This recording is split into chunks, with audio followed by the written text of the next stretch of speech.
Welcome to the Manzil ICS and also welcome you all in our advanced answer writing course. याआधी आपण basic answer रायटिंगचा भाग cover केलेला आहे. त्यामध्ये आपण टोटल 6 अप्रोचेस पाहिलेले आहे. पण बघा UPSC आणि MPSCमध्ये तितकं पुरेसं नाही. वाढत्या स्पर्धेकडे बघितलं तर थोडंसं ॲडव्हान्स लेवलचं आन्सर आपल्याला लिहिणं गरजेचं आहे. ॲडव्हान्स आन्सर रायटिंग म्हणजे काय हो, की जे आपण आन्सर रायटिंगचे भाग बघितलेले आहेत, टोटल 6 अप्रोचेस बघितलेले आहेत, तर त्यांचं इंटरमिक्सिंग करणे हेच ॲडव्हान्स आन्सर रायटिंग आहे. ओके. तर ते कसं करायचं हे आपण या व्हिडिओमध्ये पाहणार आहे. हा व्हिडिओ जो आहे तर तो पेड ॲडव्हान्स आन्सर रायटिंगचा भाग आहे, ज्याचा एक नमुना किंवा सॅम्पल म्हणून हा आपल्या समक्ष सादर केला जात आहे. व्हिडिओला शेवटपर्यंत नक्की पहा आणि आपल्या स्वप्न साकारण्यासाठी कराव्या लागणाऱ्या मेहनतीला मंजिल ICS सोबत एक नवीन दिशा द्या. तर चला व्हिडिओ स्टार्ट करूया. व्हिडिओ सुरुवात करण्याआधी एक डिस्क्लेमर आहे की आपण बघा या ठिकाणी जे प्रश्न डिस्कस करणार आहे तर ते UPSCचे PYQ आहेत. ओके. दुसरी गोष्ट म्हणजे ॲन्सर लिहित असताना ॲन्सर रायटिंगचे जे काही घटक आहेत, जसे की आपल्याला इंट्रोडक्शन लिहावे लागते, प्रेझेंटेशन करावं लागतं, त्यानंतर मेन बॉडी लिहावी लागते. ओके. मेन बॉडी लिहित असताना देखील यामध्ये पण 3 घटक आहेत बघा. मेन बॉडी लिहित असताना प्रश्नाची डिमांड समजून घेणे, ओके, त्यानंतर प्रश्नाचं स्ट्रक्चर समजून घेणे आणि त्यानंतर इंटरमिक्सिंग ऑफ अप्रोच. ओके. हे मुद्दे आपण यामध्ये पाहणार आहे. त्यानंतर conclusion, how to write conclusion आणि हाऊ टू राईट इंट्रोडक्शन, यामध्ये जे काही मुद्दे मी तुम्हाला शिकवलेले आहेत, यासह 6 अप्रोचेसमध्ये जे काही पॉईंट मी तुम्हाला सांगण्याचा प्रयत्न केलेला आहे, तर त्याचं आपण प्रॅक्टिकल ॲप्लिकेशन या ठिकाणी पाहणार आहे. तर पहिला प्रश्न पहा, explain the role of geographical factor in development of ancient India. आपण प्रश्नाची डिमांड समजून घेण्याचा प्रयत्न करूया. प्रश्नाची डिमांड काय आहे बघा. प्रश्नामध्ये आपल्याला काय म्हटले की प्राचीन भारताला आकार देणारे भौगोलिक घटक कोणते कोणते आहेत. आता या ठिकाणी बघा आपल्याला इंट्रोडक्शन लिहावे लागेल. ओके. त्यानंतर मेन बॉडी लिहावी लागेल, त्यानंतर प्रेझेंटेशन करावं लागेल. ठीक आहे, प्रेझेंटेशन, यानंतर मेन बॉडी लिहावी लागेल, यानंतर आपल्याला कन्क्लुजन लिहावं लागेल. ओके. आता बघा इंट्रोडक्शन लिहित असताना आपण या ठिकाणी असा विचार करूया की इंट्रोडक्शन लिहित असताना हाऊ टू राईट इंट्रोडक्शन या व्हिडिओमध्ये मी तुम्हाला काही रूल सांगितलेले बघा, की इंट्रोडक्शन लिहित असताना आपण काय करू शकतो.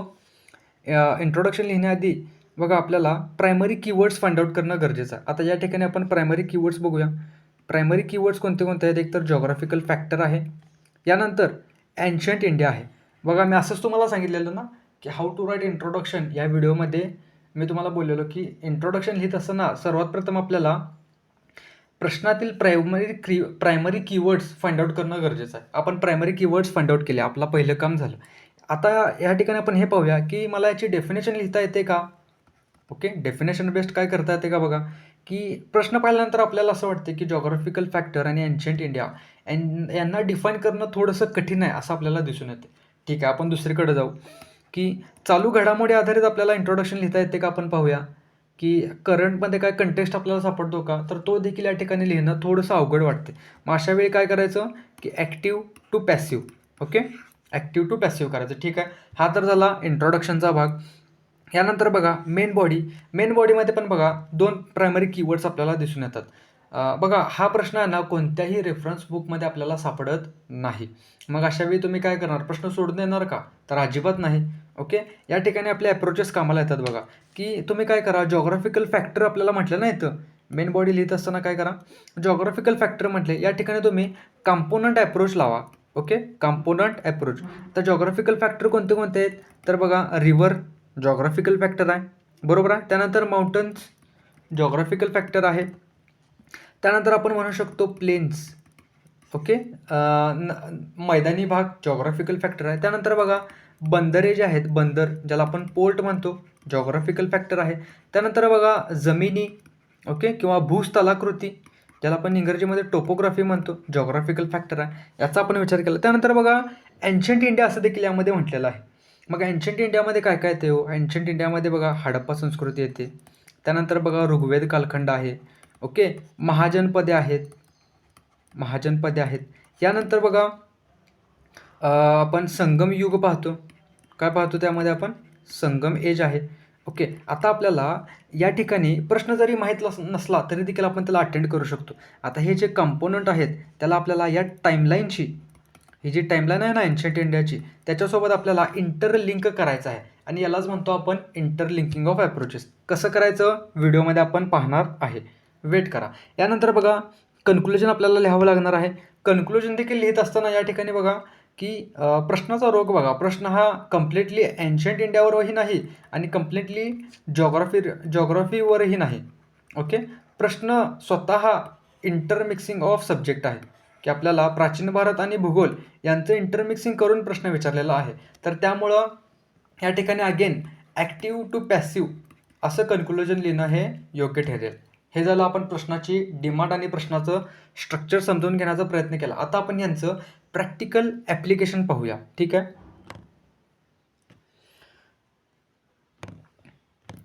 बघा इंट्रोडक्शन आपण कसं करू शकतो की प्राचीन भारताच्या विकासामध्ये भौगोलिक घटकांनी विधायक भूमिका बजावलेली आहे. आपण अशी इंट्रोडक्शन का केली? कारण की डेफिनेशन बेस्ड आणि ॲक्टिव्ह आणि करंट बेस्ड हे आपल्याला सापडणं थोडंसं यामध्ये अवघड वाटलं. त्यामुळे आपण काय केलं ॲक्टिव्ह टू पॅसिव्ह केलं. यानंतर बघा आपल्याला एखादा मॅप देखील काढणं गरजेचं आहे. ओके. या ठिकाणी आपण मॅप देखील काढू शकतो. आता मॅप कशाचा काढायचा बघा. मॅपचं हेडिंग काय असेल? ओके. मॅपचं हेडिंग बघा या ठिकाणी आपण लिहू शकतो की प्राचीन भारताला आकार देणारे भौगोलिक घटक. असं आपण मॅपमध्ये काय करू शकतो? मॅपची हेडिंग देऊ शकतो. या ठिकाणी बघा मॅप काढत असताना देखील मॅप एक्झॅक्ट असावा अशी अपेक्षा नसते. पण बघा आपण भारताचा मॅप काढताय समजा तर तो भारत दिसला पाहिजे एवढीच अपेक्षा आहे. तर आपण कसं काढू शकतो बघा. या ठिकाणी मी आता हा डिजिटल पेन टॅबच्या माध्यमातून मॅप काढत आहे. तर थोडंसं म्हणजे चूक होऊ शकते, तुम्ही समजून घ्या. ओके. हा आपण काय केला मॅप काढला. ठीक आहे. मॅपमध्ये बघा अजून एक महत्त्वाची गोष्ट, उत्तर दिशा दाखवणे विसरायचं नाही. ओके. उत्तर दिशा दाखवली. यानंतर बघा आपण मेन बॉडी थोडक्यात मेन बॉडीचं स्ट्रक्चर पाहताना आपण पाहिलेलं बघा की जॉग्राफिकल फॅक्टर कोणते कोणते आहेत? जॉग्राफिकल फॅक्टर रिव्हर आहे. मग आपण मॅपमध्ये नद्या दाखवू शकतो. ओके. या ठिकाणी अशा नद्या आलेल्या आहेत. त्यानंतर जॉग्राफिकल फॅक्टरमध्ये प्लेन्स होते बघा, मैदानी भाग. या ठिकाणी आपण गंगेचं मैदान दाखवू शकतो. बरोबर आहे. त्यानंतर बघा जॉग्राफिकल फॅक्टरचा आपण विचार करत असताना बंदरे पाहिलेली. बंदर या ठिकाणी आपण बंदर दाखवू शकतो, पोर्ट्स. बरोबर आहे. अशा आपण इथं बंदरे दाखवू शकतो. अशा पद्धतीनं एखादा मॅप जरी काढला ना तर एक्झामिनरला म्हणजे आपल्याला जास्त मार्क मिळण्याच्या शक्यता असतात. ओके. या पद्धतीनं आपण मॅप काढू शकतो. आता आपण काय करू मेन बॉडीकडे जाऊ की मेन बॉडी कशी आपल्याला लिहिता येईल बघा. मेन बॉडी लिहित असताना बघा इंटरमिक्सिंग ऑफ अप्रोच करणं गरजेचं आहे की आपण प्राचीन भारताची टाईमलाईन विचारात घेऊया. प्राचीन भारतामध्ये आपण हडप्पा संस्कृती होती. त्यानंतर ऋग्वेद कालखंड होता. ओके. त्यानंतर बघा ऋग्वेद नंतर बघा आपण काय पाहतो की महाजनपदे होती बघा, महाजनपदे. बरोबर आहे. त्यामध्ये मगध साम्राज्य वगैरे होतं. यानंतर संगम युग होतं. बरोबर आहे. संगम युग. हे तर झाली एन्शियंट इंडियाची टाईमलाईन. आपण या ठिकाणी टाईमलाईन अप्रोच या ठिकाणी लावू शकतो आणि जॉग्राफिकल फॅक्टर आपण पाहिलेत. या ठिकाणी आपण कॉम्पोनंट अप्रोच लावू शकतो. आता बघा कसं त्याचं ॲप्लिकेशन होईल बघा. सर्वात प्रथम आपण जॉग्राफिकल फॅक्टर घेऊया. नदी. ओके. आता बघा नदीकाठी प्राचीन सभ्यतांचा उदय झालेला आपल्याला पाहावयास मिळतो. ओके. म्हणजेच बघा जे जॉग्राफिकल फॅक्टर एक नदी आहे तर ती प्राचीन भारताच्या विकासाला कशा पद्धतीनं आकार देत आहे बघा की नद्यांच्या काठी प्राचीन सभ्यतांचा उदय झाला. उदाहरणार्थ सिंधू सभ्यता कुठं आपल्याला दिसून येते? सिंधू नदीकाठी दिसून येते. हा पहिला मुद्दा आपण लिहू शकतो. त्यानंतर बघा नद्यांचा वापर जलवाहतुकीसाठी केला जात होता. यानंतर बघा आपण अजून काय लिहू शकतो की जॉग्राफिकल फॅक्टर अजून काय आहे? पर्वत आहे, डोंगररांग आहे, जॉग्राफिकल फॅक्टर आहे. यामुळे काय झालं बघा परकीय आक्रमणादरम्यान पर्वत डोंगररांगा एक नैसर्गिक अडथळा म्हणून भूमिका बजावत होते. ओके. त्या मागं जो आपण मॅप काढलेला बघा तर त्या मॅपमध्ये आपण हा देखील मुद्दा या ठिकाणी लिहू शकतो की या ठिकाणी आपण डोंगरदऱ्या देखील डोंगरदऱ्याचं चिन्ह असं असतं. या ठिकाणी आपण डोंगरदऱ्या देखील दाखवू शकतो. ओके. आपण परत प्रश्नाकडे येऊया. डोंगररांगामुळे काय झालं की परकीय आक्रमणादरम्यान प्राचीन भारताचं काय झालं की संरक्षण झालं. कशामुळं? या डोंगररांगामुळं. त्यानंतर पुढचा मुद्दा बघा आपण अजून काय लिहू शकतो यामध्ये की जी खिंड होती, खिंडला आपण काय म्हणतो इंग्रजीमध्ये? पासेस म्हणतो. PASS. ओके. पास. या खिंड एक प्रवेशद्वार म्हणून भूमिका बजावत होती, ज्याच्या माध्यमातून इतर भूभागातील लोकांनी भारतात प्रवेश केला. हा मुद्दा लिहू शकतो बघा. त्यानंतर बघा जॉग्राफिकल फॅक्टर अजून काय आहे? भूमार्ग, जलमार्ग जॉग्राफिकल फॅक्टर आहे. यामुळे काय झालं? बौद्ध धर्माचा इतर देशांमध्ये प्रचार प्रसार झाला. हा आपण मुद्दा लिहू शकतो. त्यानंतर बघा अजून एक जॉग्राफिकल फॅक्टर काय आहे? मैदानी भाग. ओके, याला आपण प्लेन्स म्हणतो. यामध्ये बघा यामुळे मगध साम्राज्य अधिक समृद्ध बनले. कशामुळं? मैदानी भागामुळं. आपण त्यामध्ये असं देखील दाखवू शकतो, गंगा नदीकाठी होतं ना मगध साम्राज्य. गंगा नदी त्यामुळं सुपीक मैदान होतं. सुपीक मैदानामुळे समृद्ध कृषी बनली. त्यानंतर बघा सुपीक मैदानामध्ये खनिज साधन संपत्ती होती. या खनिज साधन संपत्तीमुळे व्यापारात वाढ झाली. असं तुम्ही हा एक जो फ्लो आहे ना, अशा पद्धतीनं देखील तुम्ही ॲन्सर लिहू शकता. ओके, संपूर्ण स्टेटमेंट लिहिणं गरजेचं नाही. अशा पद्धतीनं देखील तुम्ही काय करू शकता की अशा पद्धतीनं बघा हे या पद्धतीनं देखील तुम्ही आपले ॲन्सर लिहू शकता. ओके, त्यानंतर बघा पुढं आपण काय म्हणू शकतो की भूस्थलाकृती. आता बघा आता हे काय आहे? एक जॉग्राफिकल फॅक्टर आहे भूस्थलाकृती, ज्याला आपण टोपोग्राफी असं आपण म्हणतो. ओके, टोपोग्राफी असं आपण म्हणतो. तर भूस्थलाकृतीमुळं प्राचीन भारताला कसा आकार दिला गेला बघा, की संगम युगामध्ये टाईमलाईन अप्रोचमध्ये आपण बघितलेलं बघा. संगम एज आलं का इथं? संगम युगामध्ये भूस्थलाकृतीनुसार लोकांचा व्यवसाय निर्धारित होत असे. बघा भूस्थलाकृती कशा पद्धतीनं प्राचीन भारताला आकार देत आहे. उदाहरणार्थ बघा संगम एजमध्ये जे किनारी भागात लोक राहत होते तर ते मासेमारी करायचे. ओके, वाळवंटी भागात जे लोक राहत होते तर ते दरोडा टाकण्याचं काम करायचे. अर्थात बघा की ज्या पद्धतीची भूस्थलाकृती होती, ज्या पद्धतीची जमीन होती, त्या पद्धतीनुसार लोकांचा व्यवसाय होता. ओके, म्हणजेच काय बघा भूस्थलाकृती काय करायला लागल्या? प्राचीन भारताला आकार देत आहे. त्यानंतर बघा बंदरांचा विचार करा. बंदर म्हणजे आपण ज्याला पोर्ट म्हणतो. यामुळे बघा परदेशांशी व्यापार होत होता पोर्ट्सच्या माध्यमातून. ओके, आपण हडप्पा काळामध्ये बघतो बघा की लोथल असेल, चन्हुदडो असेल, ओके, यांसारखे जी बंदरे होते तर त्यांच्यामुळं इतर देशांसोबत व्यापार होत होता.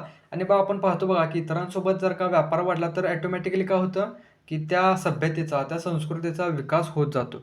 ओके, या ठिकाणी आपली मेन बॉडी संपते. परत आपण पाहूया की कन्क्लुजन आपल्याला कशा पद्धतीनं लिहिता येईल. आता या ठिकाणी बघा ॲक्टिव्ह टू पॅसिव्ह हे कन्क्लुजन या ठिकाणी बेस्ट बसू शकते. आपण लिहू शकतो यामध्ये बघा की अशा प्रकारे भौगोलिक घटकांनी प्राचीन सभ्यता, अर्थव्यवस्था, समाज इत्यादी घटकांच्या विकासामध्ये महत्त्वाची भूमिका बजावली. लक्षात येते का बघा आपण कशा पद्धतीने गेलो? यानंतर पुढचा प्रश्न बघा. प्रश्नामध्ये काय म्हटले? Justify need of FDI. वाचत असतानाच बघा महत्त्वाचे जे शब्द आहेत त्यांना अंडरलाईन करायचं. Justify need of FDI for development of economy. ठीक आहे, इकॉनॉमीला मी अंडरलाईन करतो. Why there is a gap between MOU signed and actual FDI and solution to increase FDI. परत आपण स्ट्रक्चरकडे येऊ. प्रश्नाची आपण डिमांड पाहिली. डिमांड आपल्याला काय आहे प्रश्नाची बघा की नीड ऑफ FDI विचारलेला आहे. FDIची गरज विचारलेली आहे.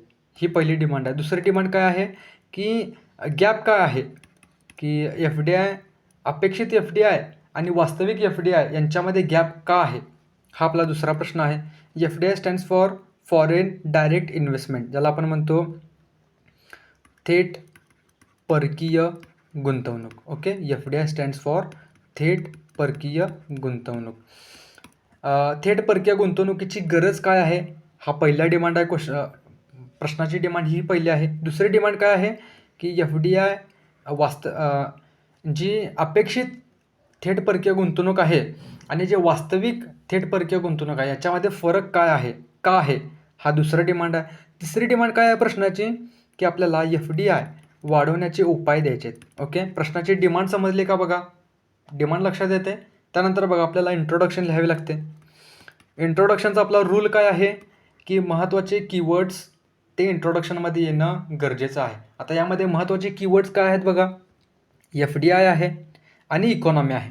आता हे दोन्ही शब्द आपल्या इंट्रोडक्शनमध्ये येणं गरजेचं आहे. इंट्रोडक्शन पहिली टाईपची डेफिनेशन आपण कशाची करू शकतो का बघा? ओके, डेफिनेशन आपल्याला कशाची करू शकतो का? तर करू शकतो. FDIची आपण डेफिनेशन लिहू शकतो. ओके, आता त्याला इकॉनॉमीशी कसं लिंक करायचं बघा की आपण FDIची डेफिनेशन लिहू शकतो की परदेशातून आहे, थोडंसं स्पेलिंग मिस्टेक झालेलं आहे. परदेशातून परदेशातून आलेला दीर्घकालीन भांडवली प्रवाह. ओके, दीर्घकालीन भांडवली प्रवाह ज्याला आपण म्हणतो कॅपिटल इनफ्लो, म्हणजे थेट परकीय गुंतवणूक होय. डेफिनेशन आपण लिहिली. त्यानंतर आपण ॲडव्हान्स लेवलची डेफिनेशन पाहत असताना हे देखील पाहिलेलं बघा की डेफिनेशनसोबत चालू घडामोडीमध्ये काय झाले का, तर ते देखील लिहिणं गरजेचं आहे. आता चालू घडामोडीमध्ये काय झाले बघा की वैश्विक गुंतवणूक अहवाल 2023 नुसार 2022मध्ये गतवर्षीच्या तुलनेत 12% FDI कमी आला. आता हा प्रश्न जो आहे तर आपण यामध्ये पाहू शकतो बघा की आपण काय केलं, डेफिनेशन पण लिहिली प्लस करंट कंटेक्स्ट देखील लिहिला, चालू घडामोडीचा संदर्भ देखील दिला. आणि ही जी डेफिनेशन आहे तर ती काय आहे, एक ॲडव्हान्स लेवलची डेफिनेशन आहे. लक्षात येते का बघा की ते तुम्हाला आठवते का बघा की हाऊ टू राईट इंट्रोडक्शनमध्ये मी तुम्हाला बोललेलो की डेफिनेशन आपण इंट्रोडक्शन आपण डेफिनेशन आधारित करू शकतो, चालू घडामोडी आधारित करू शकतो. ओके, लक्षात येते का ते मुद्दे. आपण पहिला काय केले, या ठिकाणी डेफिनेशन लिहिली आणि त्यानंतर आपण चालू घडामोडीचा संदर्भ दिला. ओके, ठीक आहे. आपण आता मेन बॉडीकडे येऊया. मेन बॉडीमध्ये आपले प्रश्नाची पहिली डिमांड काय होती की अर्थव्यवस्थेच्या विकासामध्ये FDIचं महत्त्व आपल्याला लिहायचं होतं. या ठिकाणी बघा अर्थव्यवस्थेच्या विकासामध्ये म्हटलेलं आहे ना. आता या ठिकाणी अर्थव्यवस्थेचे कॉम्पोनंट बघा काय काय आहेत. अर्थव्यवस्थेमध्ये काय काय येते, कॉम्पोनंट अप्रोच या ठिकाणी आपण लावूया. अर्थव्यवस्थेमध्ये काय येते, कृषी येते. अर्थव्यवस्थेमध्ये उद्योगधंदे येतात. अर्थव्यवस्थेमध्ये सेवा क्षेत्र येते. अर्थव्यवस्थेमध्ये बघा परकीय गंगाजळ देखील येते, ज्याला आपण फॉरेक्स रिझर्व्ह म्हणतो. ओके, परकीय गंगाजळ अशा म्हणजेच बघा आपण या ठिकाणी काय केलं की अर्थव्यवस्थेचे कंपोनंट विचारात घेतले आणि त्या अनुषंगाने FDIचं महत्त्व आपण लिहित जायचं की आता कृषीमध्ये बघा काय होईल की थेट परकीय गुंतवणूक, म्हणजे परदेशात जे वेगवेगळे गुंतवणूकदार आहेत, मोठमोठ्या कंपन्या आहेत, तर त्यांनी भारतामध्ये दीर्घकालीन केलेली गुंतवणूक म्हणजे FDI आहे. आता त्याचा फायदा काय होईल बघा, कृषीला काय फायदा होईल की तंत्रज्ञान आधारित कृषीमध्ये वाढ होईल.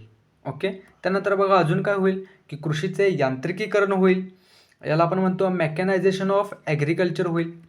लक्षात आलं का की आपण कृषीचा विचार केला. त्यानंतर बघा अर्थव्यवस्थेचा दुसरा कॉम्पोनंट काय आहे, उद्योग आहे. मग आता बघा FDIचा फायदा उद्योगांना काय आहे बघा, उद्योगांचा विस्तार होईल. उदाहरणार्थ बघा सेमीकंडक्टर उत्पादक कंपनी फॉक्सकॉन वेदांत, हा देखील बघा फॉक्सकॉन वेदांत आपल्याला माहिती आहे की महाराष्ट्रातून गुजरातला प्रकल्प गेला. ओके, आता हे बघा एक रिलेटेबल एक्झाम्पल आहे, एक्झामिनरला पटकन रिलेट होईल की तुम्हाला काय म्हणायचं आहे यातनं. ओके, या अशा रिलेटेबल एक्झाम्पल जर का तुम्ही लिहिलेत ना तर तुम्हाला जास्त मार्क मिळू शकतात. त्यानंतर बघा अजून काय होईल बघा की उद्योगधंद्यांचा विकास जर का झाला तर रोजगार वाढेल. ओके, FDI वाढला की उद्योगधंद्यांचा विस्तार होईल, उद्योगधंद्यांचा विस्तार झाला की रोजगार वाढेल, रोजगार वाढला की दारिद्र्यात देखील घट होईल. त्यानंतर बघा आपण अर्थव्यवस्थेचे अजून काय कंपोनंट आहे त्याचा आपण विचार करूया. अर्थव्यवस्थेमध्ये बघा सेवा क्षेत्र आहे. ओके, FDIमुळे काय होईल की जे नवनवीन तंत्रज्ञान आहे ना तर ते देखील काय होईल आपल्यापर्यंत पोहोचेल. जे परदेशात बघा जे नवनवीन तंत्रज्ञानाचा विकास होत आहे, इनोव्हेशन वाढत आहे. ओके, इनोव्हेटिव्ह कंपन्या भारतात आल्या की काय होईल की भारतात देखील त्यांचा विस्तार होईल. उदाहरणार्थ बघा की IT हबचा विस्तार होत आहे. ओके, आपण बघतो बघा की पुणे असेल, हैदराबाद असेल, या ठिकाणी बघा IT कंपन्या आपल्याला जास्तीत जास्त दिसून येतात. ओके, त्यातल्या त्यात विशेष म्हणजे जे असं मोस्टली कंपन्या काय आहेत, परदेशात म्हणजे विदेशी लोकांच्या आहेत. ओके, यामुळं काय होईल बघा FDIमुळं सेवा क्षेत्राचा देखील विकास घडून येईल. त्यानंतर बघा FDIमुळं काय होईल, आपली जी फॉरेक्स रिझर्व्ह आहे, ओके, तो देखील वाढेल. बरोबर आहे का. समजा अमेरिकेची कंपनी आहे, तर अमेरिकेची कंपनी भारतामध्ये इन्व्हेस्ट करत असताना तर ते डॉलर घेऊन येतील ना भारतामध्ये, बरोबर आहे ना. समजा ऑस्ट्रेलियाची कंपनी आहे, ऑस्ट्रेलियाची कंपनी भारतामध्ये इन्व्हेस्ट करायचं असेल तर ते काय करतील की ऑस्ट्रेलियन डॉलर जो आहे तर तो घेऊन येतील आणि त्यांचं कन्व्हर्जन नंतर रुपीमध्ये होईल. ओके, यामुळे काय होईल की फॉरेक्स जो रिझर्व्ह आहे तो वाढेल. त्यानंतर बघा अजून काय फायदा आहे की स्पर्धात्मकतेमध्ये वाढ होईल. बघा A कंपनी आहे, ही एक मोबाईल बनवत आहे समजा, आणि B कंपनी आहे, हे देखील एक मोबाईल बनवत आहे. आता बघा यामध्ये काय होईल की कॉम्पिटिशन वाढेल, स्पर्धा वाढेल. स्पर्धा वाढली की उत्पादनाचा दर्जा ऑटोमॅटिक वाढतो. ओके, स्पर्धा वाढली की एखादं उत्पादन जे आहे तर ते आपल्याला काय होते की स्वस्त किंवा कमी किमतीमध्ये मिळते. ओके, अशा पद्धतीनं काय होईल, अर्थव्यवस्थेला फायदा होईल. लक्षात आलं का बघा. आपण प्रश्नाकडे थोडंसं परत जाऊ. प्रश्नाची पहिली डिमांड होती अर्थव्यवस्थेच्या विकासामध्ये एफ-डी-आयचं महत्त्व काय आहे? ओके. या ठिकाणी आपण काय केलं, की अर्थव्यवस्थेचे फॅक्टर जे आहेत, तर त्यांचा आपण विचार केला. अर्थव्यवस्थेमध्ये काय-काय येते बाबा? पहिली गोष्ट त्या कृषी येते. मग कृषी रिलेटेड आपण 2-3 मुद्दे लिहिले. त्यानंतर उद्योगधंदे येतात. त्या रिलेटेड आपण 2-3 मुद्दे लिहिले. यानंतर बघा इकॉनॉमीमध्ये अजून काय आहे? सेवा क्षेत्र आहे. या रिलेटेड आपण 2-3 मुद्दे लिहिले. अशा पद्धतीनं आपण काय केलं, की कॉम्पोनंट अप्रोच आपण या ठिकाणी लावून आपला ॲन्सर परिपूर्ण करण्याचा प्रयत्न केला. त्यानंतर प्रश्नाच्या दुसऱ्या डिमांडकडे येऊया आपण. प्रश्नाची दुसरी डिमांड बघा, एफ-डी-आय कमी होण्याची कारणे आपल्याला विचारलेली आहेत. ओके. एफ-डी-आय कमी होण्याची कारणे विचारलेली आहेत. आता बघा मी तुम्हाला सांगितलेलं बघा, कारण, परिणाम, उपाय लिहित असताना आपल्याला लेव्हल अप्रोच खूप महत्त्वाचा ठरतो. लेव्हल अप्रोचमध्ये सांगितलेलं आठवतंय का बघा? आता या ठिकाणी कोणत्या लेव्हल आपल्याला विचार करावा लागेल, की एफ-डी-आय कमी होण्याची काही वैश्विक कारणे आहेत. ओके. आणि एफ-डी-आय कमी होण्याची काही राष्ट्रीय कारणे आहेत. या 2 लेव्हलला जाऊन आपल्याला विचार करावा लागेल. आता बघा वैश्विक कारणामध्ये आपण काय लिहू शकतो बघा, एफ-डी-आय का कमी झालेला आहे? बघा डॉलरच्या तुलनेमध्ये रुपया कमकुवत होत आहे. त्यामुळं बघा एफ-डी-आय काय व्हायला कमी होत आहे. त्यानंतर बघा आंतरराष्ट्रीय राजकारण, यामध्ये आपण एक मुद्दा लिहू शकतो बघा, की जे टॅक्स हॅवन कंट्रीज आहेत ना, टॅक्स हॅवन कंट्री, या टॅक्स हॅवन कंट्री म्हणजे काय, या देशामध्ये काय होते, टॅक्स रेट जो असतो तर तो एकदम नगण्य असतो, खूप कमी असतो. मग आंतरराष्ट्रीय राजकारणामध्ये आपण काय लिहू शकतो, की टॅक्स हॅवन देशांच्या आकर्षक सवलतीमुळे गुंतवणूकदार त्या देशांकडे आकर्षित होतात. ओके. भारतामध्ये गुंतवणूक न करता ते काय करतात, टॅक्स हॅवन देशामध्ये जातात. यामुळे बघा आपली भारतात जी एफ-डी-आय येणार होतं तर ते काय काय होते, भारतामध्ये जे एफ-डी-आय येणार होतं तर ते काय झालेलं आहे, कमी होत आहे. यानंतर बघा चीनला शह देण्यासाठी भारत सरकारद्वारे चीनमधून येणाऱ्या गुंतवणुकीकडे दुर्लक्ष केलं जाते. बघा आपण काय करताय, की चीनचा आपण पब्लिकली बायकॉट तर नाही करत, पण बघा आपण काय करतो, इंटरनली आपण चीनचा बायकॉट करण्याचा प्रयत्न करतो. यामुळं काय झालेलं आहे, की चीनमधून जी येणारी इन्व्हेस्टमेंट होती तर त्यावर काय झालेलं आहे, की प्रतिबंध लागलेला आहे. यानंतर बघा भारत जो होता तर तो आरसेप ही एक ऑर्गनायझेशन होती. ओके. आर-सी-पी ही काय होती, ऑर्गनायझेशन होती. त्या ऑर्गनायझेशनमधून भारतानं काय केली, माघार घेतली. त्याचं सदस्यत्वाचा त्याग केला. आता यामुळं काय झालं बघा, त्या ऑर्गनायझेशनमध्ये जे देश होते त्या देशातून येणारी गुंतवणूक काय झाली, कमी झालेली आहे. अशा पद्धतीनं आपण वैश्विक कारणे लिहू शकतो. यानंतर आपला दुसरी लेव्हल काय असेल, की राष्ट्रीय स्तरावरील कारणांचा आपल्याला विचार करावा लागेल. ओके. राष्ट्रीय स्तरावरील कारणे काय काय आहेत, की अत्याधिक नियमनामुळे गुंतवणूकदार परावृत्त होतात, की आपण अत्याधिक नियमनामुळे म्हणजे रेग्युलेशन, त्यांचं खूप जास्त रेग्युलेशन केल्यामुळे काय होते, की गुंतवणूकदार असा निर्णय घेतात, की भारतामध्ये रेग्युलेशन खूप जास्त आहे, रूल्स आणि रेग्युलेशन खूप जास्त आहे, त्यामुळे आपण काय करू, इतर देशामध्ये इन्व्हेस्टमेंट करू. त्यानंतर बघा आपल्या देशामध्ये वर्ल्ड क्लास इन्फ्रास्ट्रक्चर नाही, वैश्विक दर्जाच्या पायाभूत सुविधांचा अभाव आहे. यामुळे एफ-डी आपल्याकडे येत नाही. यानंतर बघा विदेशी गुंतवणूकदारांना भूमी अधिग्रहण करण्यामध्ये अडथळे येतात. ओके. बघा आपल्याला माहीत असेल, की जर का एखादा फॉरेनर असेल आणि त्याला भारतामध्ये लँड ॲक्विजिशन करायची असेल, भूमी अधिग्रहण करायचं असेल, तर त्याला खूप साऱ्या समस्यांना सामोरं जावं लागते. यामुळे इन्व्हेस्टमेंट कमी होत आहे. त्यानंतर बघा जागतिक बँक काय म्हणते, की जागतिक बँकेनुसार देशातील कठोर कामगार कायदे आणि भ्रष्टाचार यामुळं एफ-डी-आय कमी झालेला आहे. लक्षात आलं का बघा, की प्रश्नाची जी दुसरी डिमांड होती, की एफ-डी-आय कमी होण्याची कारणे आपल्याला विचारलेली आहेत. तर त्यामध्ये आपण काय केलं, लेव्हल अप्रोच लावला आणि त्यानुसार आपण काय केलं, की काही वैश्विक कारणे होती ती नोट डाऊन केलीत आणि काही राष्ट्रीय कारणे होती ती आपण काय केलीत, नोट डाऊन केलीत. यानंतर पुढं बघा आपल्याला एफ-डी-आय वाढवण्यासाठी उपाय देखील विचारलेले आहेत. आता उपाय लिहित असताना देखील बघा सेम मी तुम्हाला सांगितलेलं बघा, कारण, परिणाम आणि उपाय लिहित असताना लेव्हल अप्रोच उपयोगी पडतो. आता विचार करू आपण या ठिकाणी लेव्हल काय असेल, की काही आपल्याला आंतरराष्ट्रीय दृष्टीने उपाययोजना कराव्या लागतील, इंटरनॅशनल लेव्हलला काही उपाययोजना कराव्या लागतील आणि काही राष्ट्रीय स्तरावरील उपाययोजना कराव्या लागतील. आता इंटरनॅशनल लेव्हलला आपण काय करू शकतो बघा, की आंतरराष्ट्रीय लेव्हलला आपण द्विराष्ट्रीय तसेच बहुराष्ट्रीय कराराच्या माध्यमातून थेट परकीय गुंतवणुकीस चालना देणे. ओके. आपण काय करू शकतो, की बायलॅटरल ट्रीटी, इंग्रजीमध्ये याला आपण काय म्हणतो, बायलॅटरल ट्रीटी और मल्टीलॅटरल ट्रीटी. म्हणजेच थोडक्यात काय की इतर देशांसोबत करार करणे, त्या देशांसोबत संपर्क आणि संलग्नता वाढवणे, सौहार्दपूर्ण संबंध प्रस्थापित करणे, ज्यामुळे काय होईल की ते देश आपल्या देशामध्ये गुंतवणूक करतील. हे तर काय झालं, आंतरराष्ट्रीय स्तरावरील प्रयत्न झालेत. राष्ट्रीय स्तरावर आपण काय करू शकतो बघा, की राष्ट्रीय स्तरावरील उपायांचा आपण विचार करत असताना काय केलं बघा, की व्यवसाय सुलभता निर्माण करणे, हा मुद्दा आपण या ठिकाणी लिहू शकतो. उदाहरणार्थ, कामगार कायद्यातील कठोरता शिथिल करणे. बघा, समस्या लिहित असताना आपण वर्ल्ड बँकचा संदर्भ देत असं म्हटलेलं बघा, की वर्ल्ड बँक काय म्हणत आहे, की कठोर कामगार कायद्यामुळे भारतामध्ये FDI येत नाही. सॉल्युशनमध्ये आपण तेच शब्द फिरवून लिहिलेत, की कामगार कायद्यातील कठोरता शिथिल करणे. यानंतर आपण काय लिहू शकतो बघा, की गुंतवणूकदार व त्यांच्या गुंतवणुकीस सुरक्षा प्रदान करणे. यानंतर विशेष आर्थिक क्षेत्र, ज्याला आपण स्पेशल इकॉनॉमिक झोन म्हणतो, याची व्याप्ती वाढवणे, हा मुद्दा लिहू शकतो.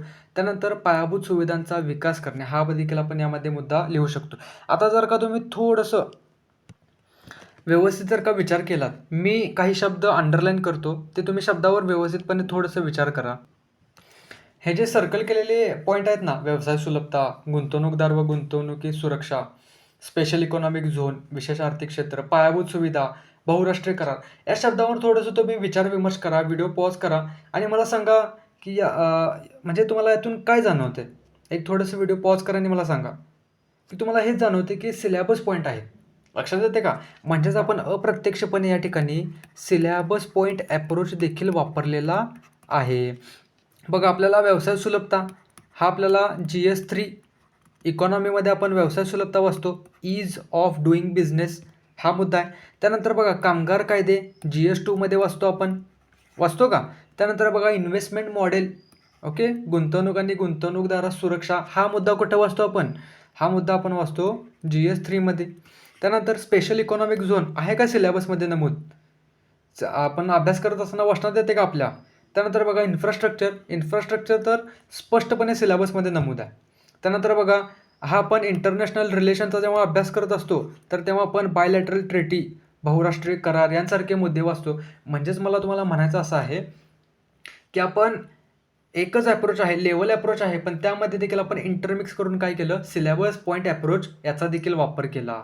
ओके, जर का तुम्हाला व्यवस्थितपणे समजलं नसेल तर थोडंसं रिवाइंड करा आणि जे शब्द हे सर्कल केलेले आहेत तर त्यांच्यावर थोडंसं बघा, म्हणजे विचार करा की हे पॉईंट आपल्याला कुठे दिसून येतात.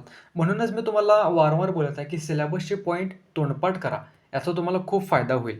ओके, अगेन आपण काय करू, कन्क्लुजनकडे येऊ. कन्क्लुजन बघा काय लिहिलं आहे, वरील उपायावर अंमल केल्यास FDI वाढण्यास चालना मिळेल, ज्यामुळे आगामी काळात भारत अव्वल दर्जाची अर्थव्यवस्था बनेल. बघा, कन्क्लुजनचा पॉईंट लिहित असताना मी तुम्हाला सांगितलेलं बघा, की कन्क्लुजन जे आहे तर ते पॉझिटिव्हिस्टिक असणं गरजेचं आहे. पॉझिटिव्हिटी दिसून येते का यातून? यानंतर कन्क्लुजन हे फ्युचरिस्टिक असणं गरजेचं आहे. फ्युचर म्हणजे भविष्याबाबत काहीतरी बोलले का आपण यामध्ये? बघा, आगामी काळामध्ये भविष्याची काहीतरी बोलणी केलेली आहे. भारत अव्वल दर्जाची अर्थव्यवस्था बनेल. ओके, म्हणजेच यातून बघा, मला तुम्हाला सांगायचं असं आहे की कन्क्लुजन आपण पॉझिटिव्हिस्टिक आणि फ्युचरिस्टिक अशा पद्धतीने लिहू शकतो. आता तुम्ही काय करा, थोडंसं पॉईंट बघा आपण कशा पद्धतीनं जनरेट केले आहेत. उपाय लिहित असताना आपण जवळपास 5 मुद्दे लिहिलेले आहेत. ओके, त्यानंतर बघा, कारणे लिहित असताना राष्ट्रीय स्तरावरील कारणे 4 मुद्दे लिहिलेत. ओके, त्यानंतर वैश्विक कारणे लिहित असताना आपण यामध्ये 5 मुद्दे लिहिले, टोटल 15 मुद्दे इथंच झालेत. यानंतर आपण अर्थव्यवस्थेच्या विकासामध्ये FDIचं महत्त्व, यामध्ये देखील आपण 5 मुद्दे लिहिलेत. टोटल म्हणजे जवळपास आपण 17 ते 18 पॉईंट, थोडक्यात मी अप्रॉक्सिमेटली 15 पॉईंट म्हणतो, 15 पॉईंट आपण एका क्वेश्चनमध्ये लिहिलेत. आणि हे पण पॉईंट कसे आहेत की क्वालिटीचे पॉईंट आहेत. तर मग एक्झामिनर का मार्क देणार नाही मला सांगा? लक्षात येते का हे जे अप्रोचेस आहेत तर ते कसं आपल्याला उपयोगी पडतात? इंटरमिक्सिंग ऑफ अप्रोच लक्षात येते का बघा?